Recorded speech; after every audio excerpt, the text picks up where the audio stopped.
क्या एक और वर्ल्ड वॉर की स्क्रिप्ट कनाडा की ठंडी वादियों में लिखी जा रही है? क्या डोनाल्ड ट्रंप अब G7 के खिलाफ भी अकेले पड़ चुके हैं? और क्या भारत के प्रधानमंत्री नरेंद्र मोदी इस तनाव में कोई मध्यस्थ बन सकते हैं?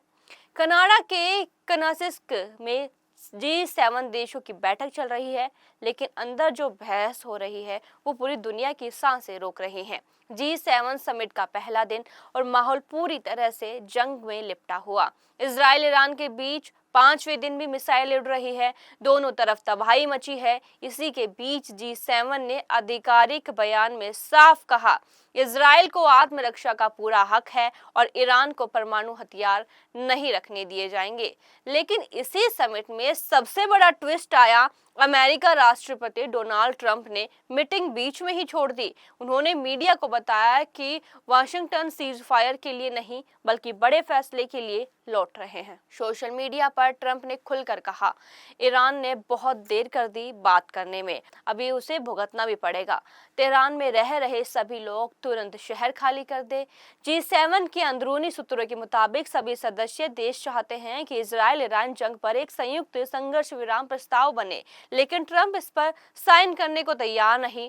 ट्रंप की माने तो ईरान को अब सबक सिखाना जरूरी है। अब सवाल उठता है, भारत क्या कर रहा है इस हालात में? पीएम नरेंद्र मोदी भी G7 समिट में हिस्सा लेने कनाडा पहुंच गए हैं। उनकी मुलाकात इटली के प्रधानमंत्री जॉर्जिया मेलोनी से होनी तय है। साथ ही वह यूक्रेन के राष्ट्रपति वोलोदिमीर जेलेंस्की, कनाडा के पीएम मार्क कार्नी और जर्मनी के चांसलर फ्रेडरिक मर्ज से भी अलग अलग द्विपक्षीय बैठक करेंगे। इन बैठकों में क्या भारत कोई शांति प्रस्ताव लाने की कोशिश कर सकता है? क्या पीएम मोदी एक नॉन अलाइंड कूटनीति के जरिए दोनों पक्षों को बातचीत की मेज पर ला सकते हैं? भारत की ओर से अब तक कोई आधिकारिक बयान सामने नहीं आया है, लेकिन सूत्रों की माने तो मोदी तनाव कम करने के पक्ष में है। और सबसे बड़ा सवाल है, क्या ट्रंप सच में किसी बड़े कदम की तैयारी में है? क्या इजराइल ईरान की लड़ाई अब पूरी दुनिया को अपनी चपेट में ले रही है? और आप क्या सोचते हैं, क्या G7 का यह विभाजित चेहरा वैश्विक स्थिरता के लिए खतरा है?